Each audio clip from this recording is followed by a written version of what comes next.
Identity and purpose. Aligning who you are with why you're here. Discovering the quiet link between self-acceptance and divine assignment. Introduction. Most people do not fail because they lack talent. They fail because they lack alignment. They keep moving, but they do not feel rooted. They keep achieving, but they do not feel whole. They keep collecting goals, but they still feel unclear about who they are and why they are here. This book is about that missing connection, identity and purpose. Purpose is not only what you do. Purpose is who you become. And identity is not only the label you carry.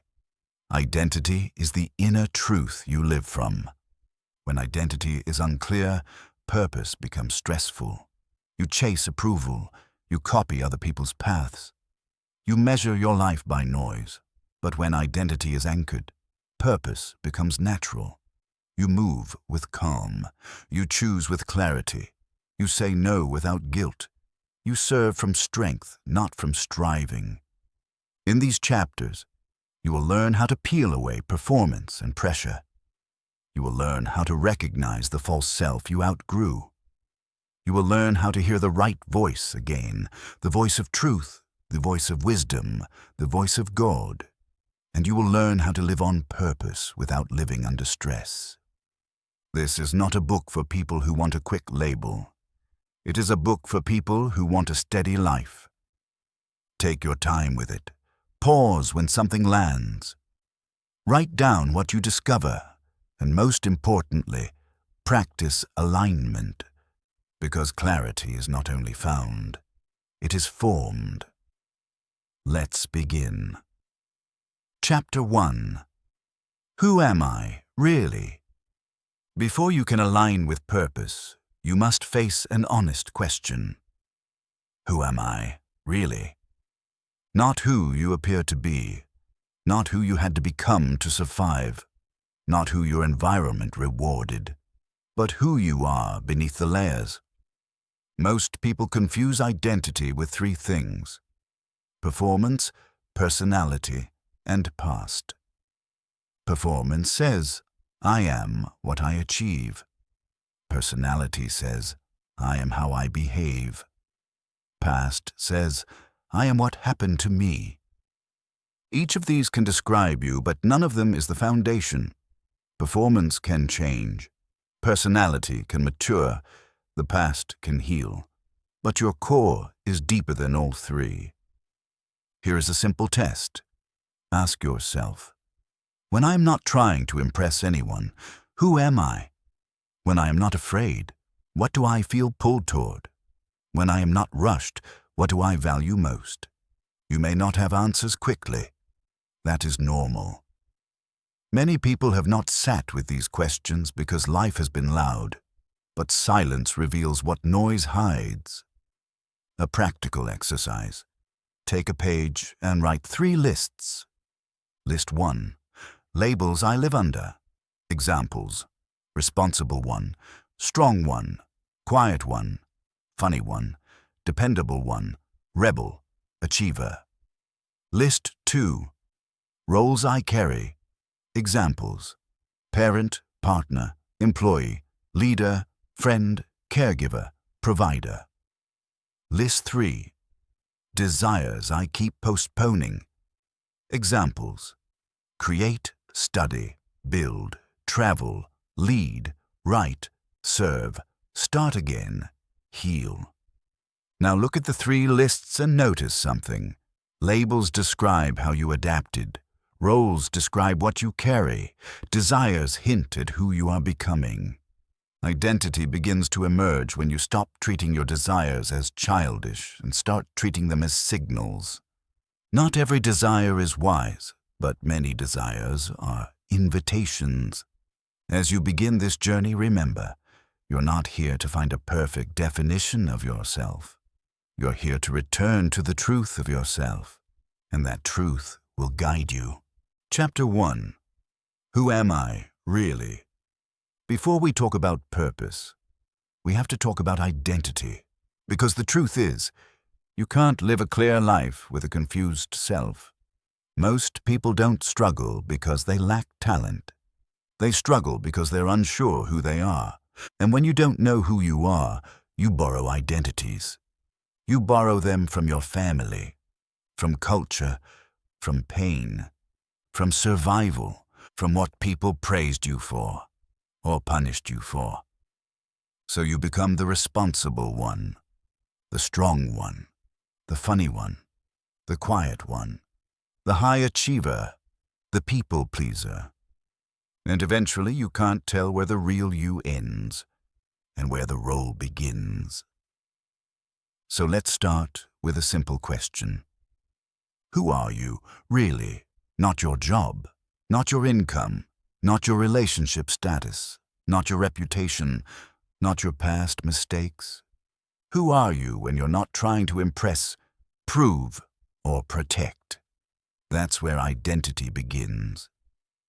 The 3 layers that hide the real you. In most lives, identity gets covered up by layers, and if you want purpose, you have to peel them back. Layer 1. Labels. Labels are words people put on you, sometimes lovingly, sometimes carelessly.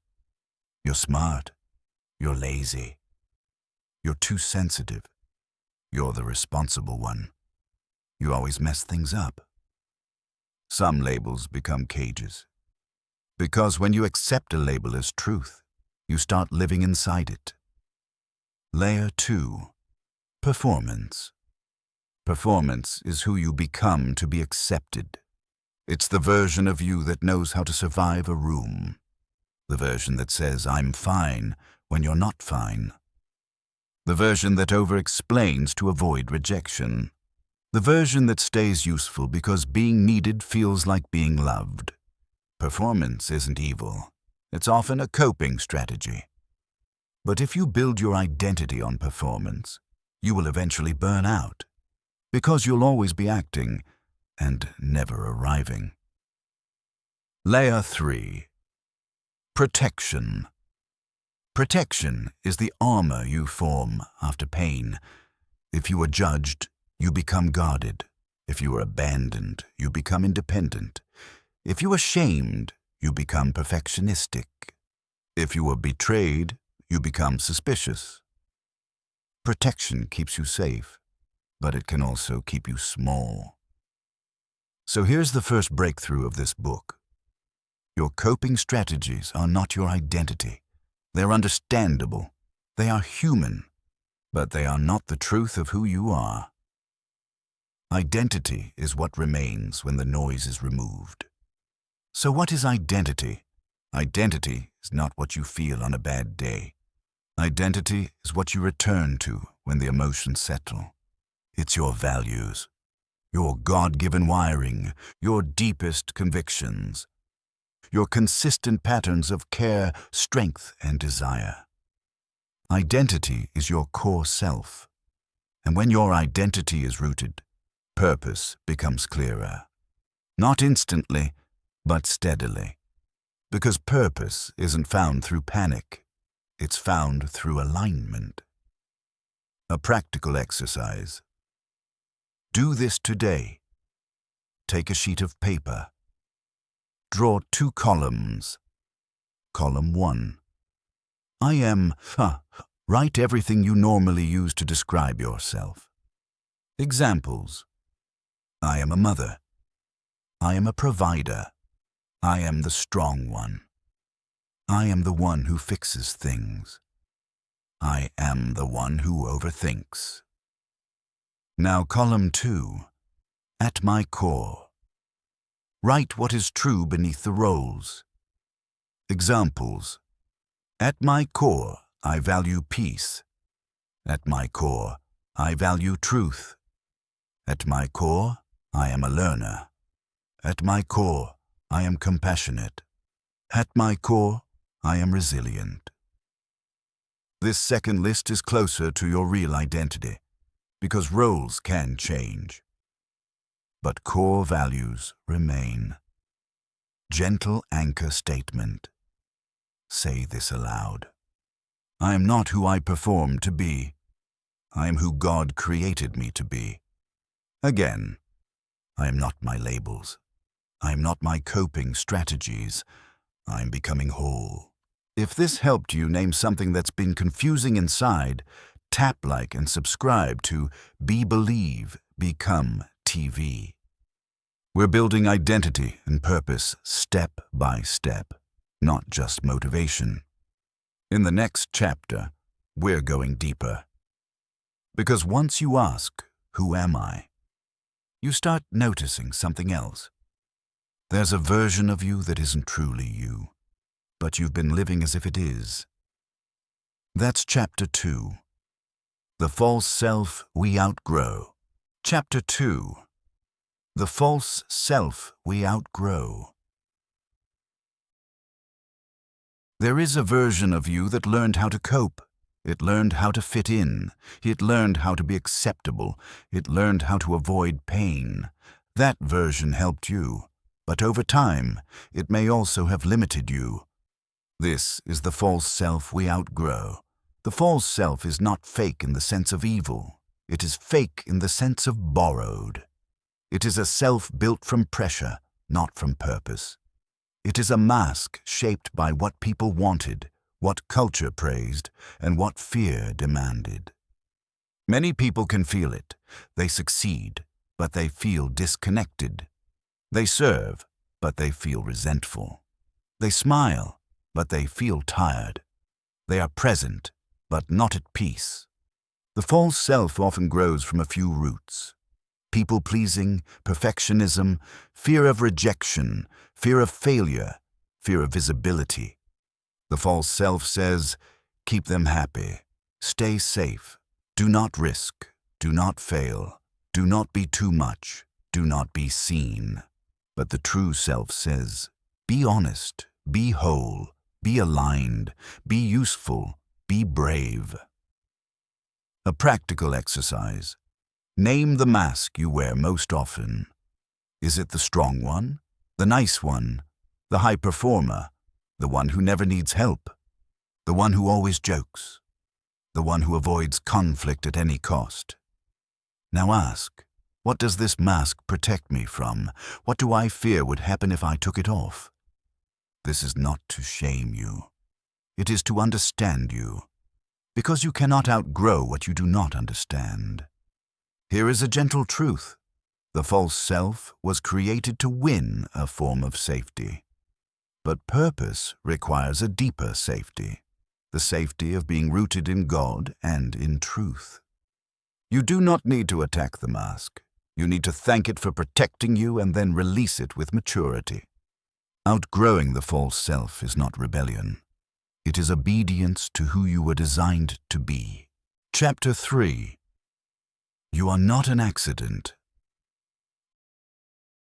Some people carry a hidden belief that they are an accident, not in the biological sense, but in the spiritual sense. They feel random, they feel unplanned, they feel like they are here without a clear reason. But purpose begins with one conviction. You are not an accident. Your life has intention, your personality has design. Your gifts are not random, your sensitivities are not pointless. Even your story, with all its pain and complexity, can be redeemed into meaning. This does not mean everything that happened to you was good. It means God can use everything you have lived through. Start here. What are you naturally drawn to? What do people repeatedly come to you for? What kind of problems make you feel alive to solve? What kind of pain do you notice quickly in others? What kind of beauty do you want to create in the world? These are clues. Purpose often leaves fingerprints. Another clue is temperament. Some people are builders. Some are healers. Some are communicators. Some are protectors. Some are strategists. Some are creatives. Your natural bent is not a limitation. It is a lane, a practical exercise. Write down 3 moments in your life where you felt deeply aligned, not necessarily successful, but aligned. Maybe you helped someone and felt peace. Maybe you built something and felt alive. Maybe you spoke truth and felt clean inside. Maybe you created something and felt joy. Ask, what was I doing? Who was I serving? What value was I bringing? What part of me was awake? Purpose is not always a lightning bolt. Sometimes it is a quiet pattern. The more you see the pattern, the more you can honor it. And when you honor the pattern, you stop copying other people's assignments. You are not an accident. You're an answer. Your life is not random. It is being shaped into a message. Chapter 4. The Voice Inside. Alignment depends on discernment, and discernment depends on which voice you trust. Inside you, there may be several voices. The voice of fear, the voice of culture, the voice of your past, the voice of your inner critic, the voice of other people's expectations, and beneath all of that, the voice of God. Many people struggle not because God is silent, but because life is loud. So how do you distinguish the whisper of God from internal noise? First, notice the texture. Fear is urgent. It rushes you. It pressures you.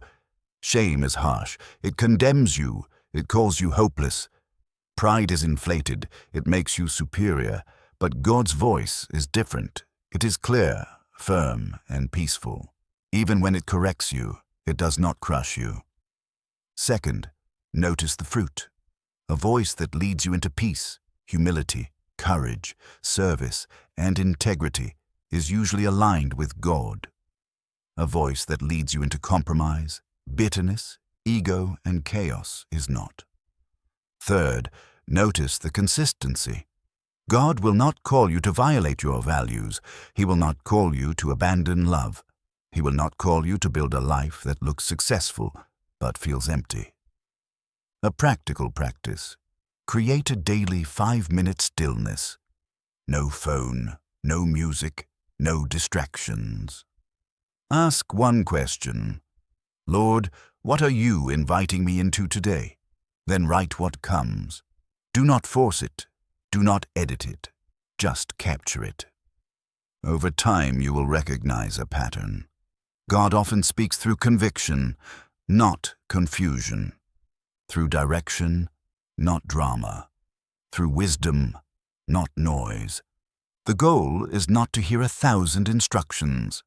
The goal is to become a person who can recognize the right voice. And that recognition is part of your purpose. Chapter 5. Purpose isn't a job title.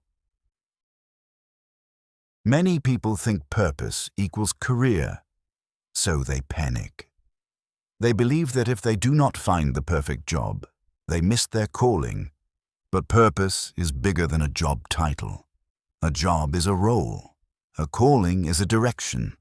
A career is one expression. Purpose is the source. Purpose is the reason you exist and the way you bring value.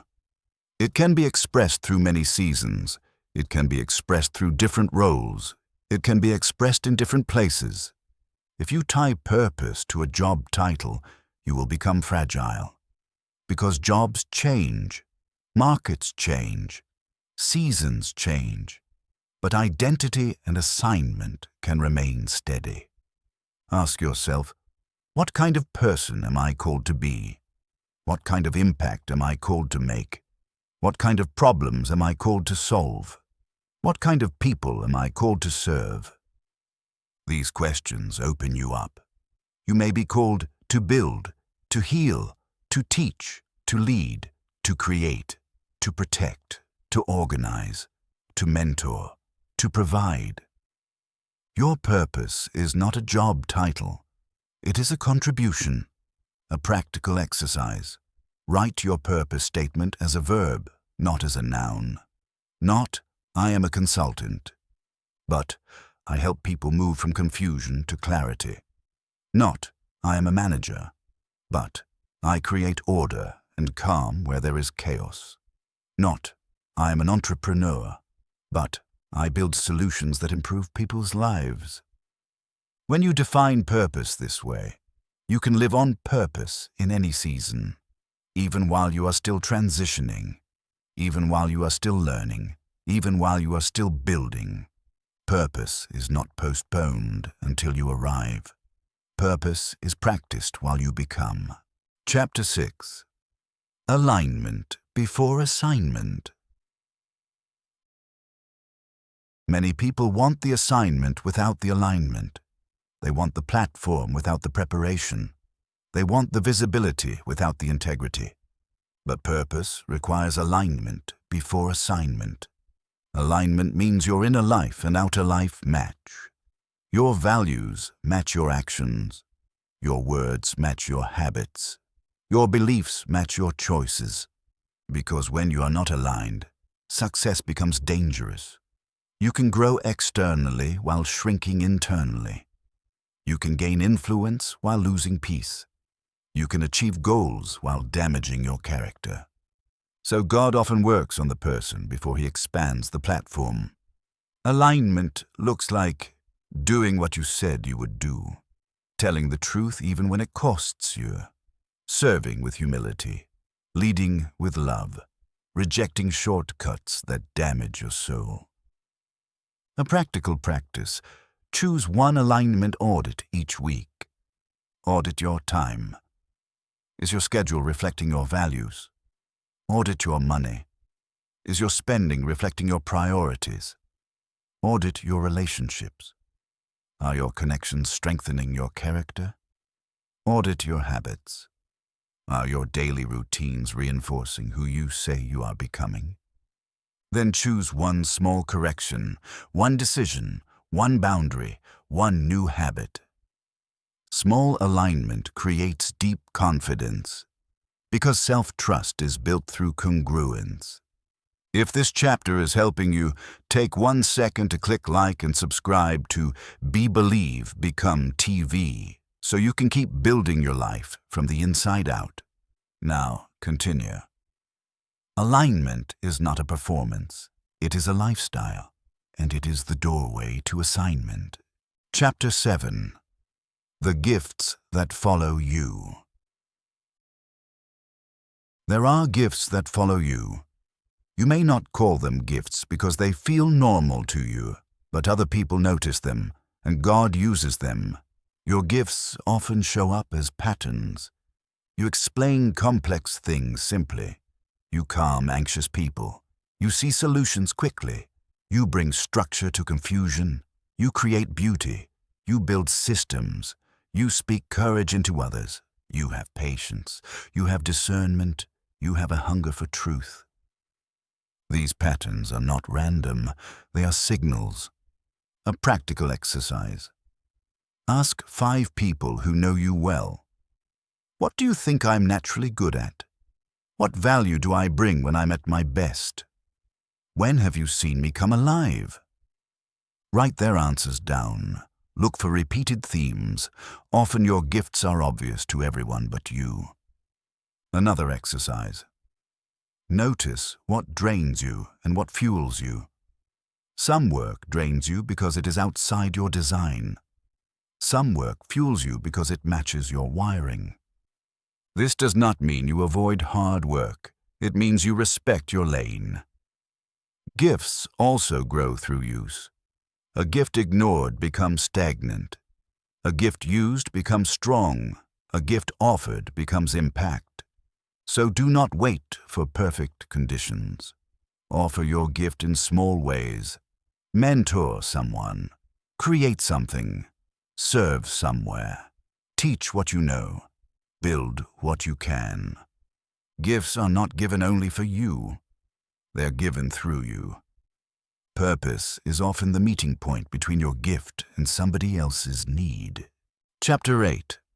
Calling in Quiet Places. Many people think purpose appears on a stage, but often calling is formed in quiet places.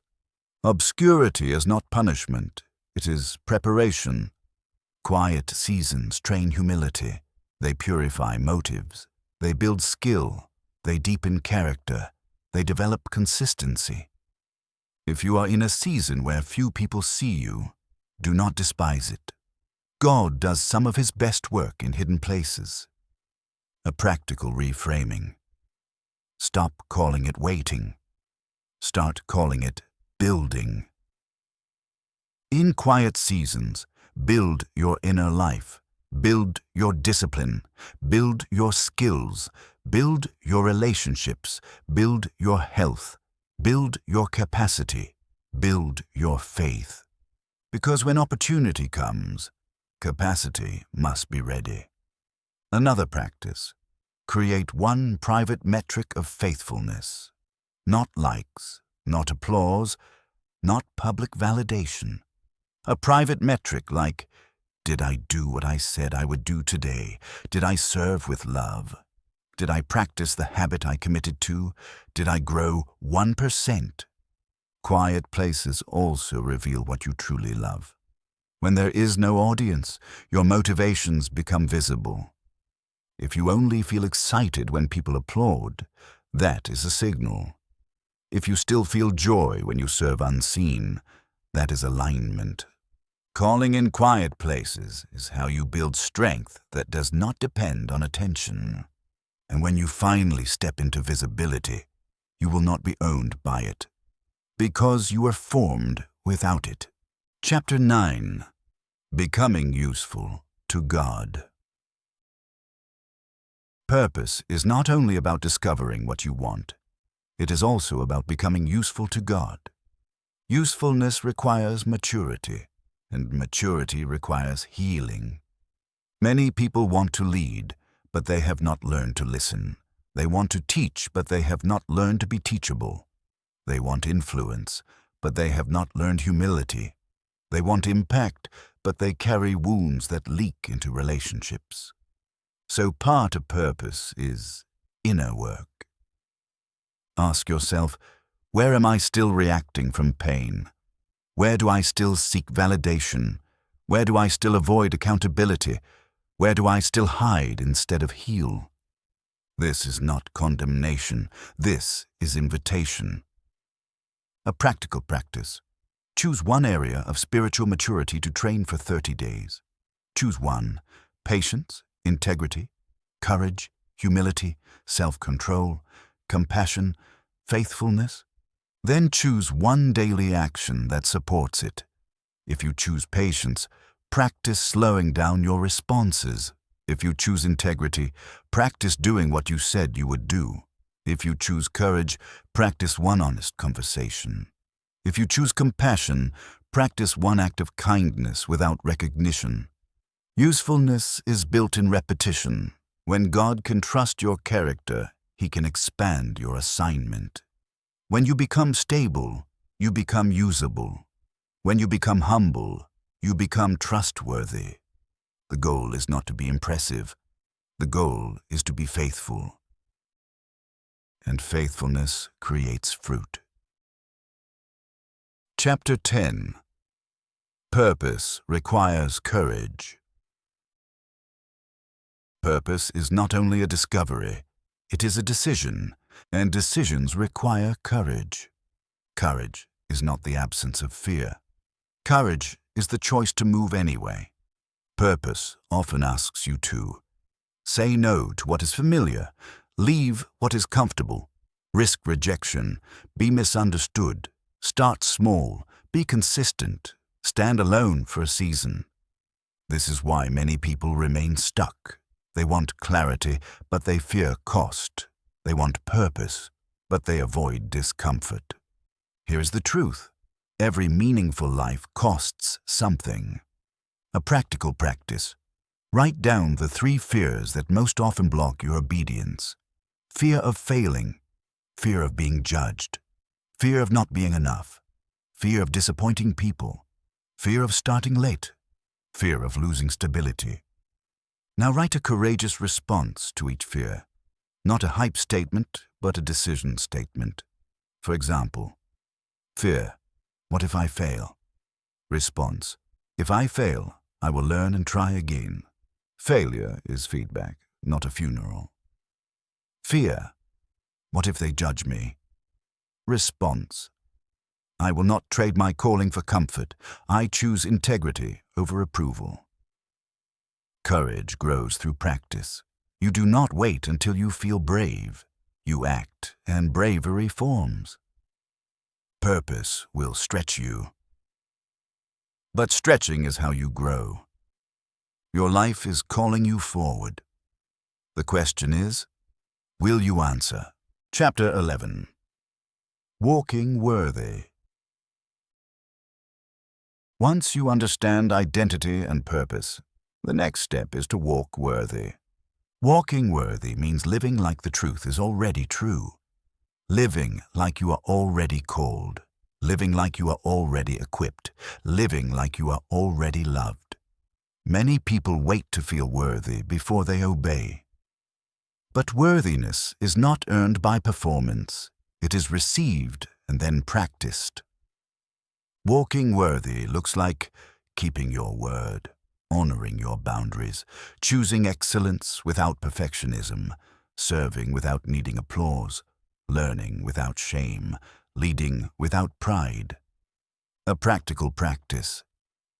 Choose one worthy habit to practice this week. 1. Keep it simple. Examples. Speak kindly to yourself when you make mistakes. Start the task you keep avoiding. Pray before making major decisions. Replace 1 hour of scrolling with 1 hour of learning. Send the apology you owe. Ask for help without embarrassment. Show up on time. Finish what you start. A worthy life is not built by big speeches. It is built by small faithfulness, and walking worthy changes your presence. People can feel it, not because you are loud, but because you are grounded. You become a person who moves with peace. That is alignment. That is purpose in motion. Chapter 12. Your life is a message. Legacy is not built later. Legacy is lived now. Your life is a message. Not only the words you speak, but the decisions you make, the love you show, the integrity you carry. You may think your impact is small, but messages spread through consistency. A faithful parent leaves a message. A disciplined worker leaves a message. A honest leader leaves a message. A compassionate friend leaves a message. A person who refuses to quit leaves a message. So what message are you living? A practical exercise. Write a sentence that describes the message you want your life to communicate. Examples. My life says, God restores what was broken. My life says, discipline is love in action. My life says, you can start again. My life says, peace is possible. My life says, we can build something better.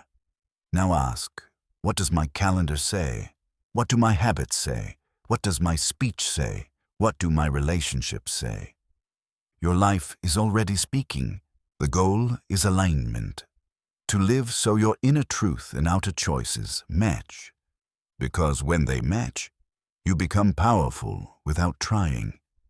Your life becomes a message people can trust. And that is purpose fulfilled. Conclusion. You have reached the end of this book, but not the end of your becoming. Identity and purpose are not solved once. They are lived daily. Return to the questions often. Who am I, really? What voice am I following? Where am I misaligned? What gift am I called to offer? What courageous step is mine to take? Remember, purpose is not a title. It is a life lived in alignment. And alignment is not a mood. It is a practice. If this journey helped you, click like and subscribe to Be Believe Become TV so you can keep building a life that feels clear, steady, and meaningful. Walk forward with courage. Walk forward with peace. Walk forward with purpose.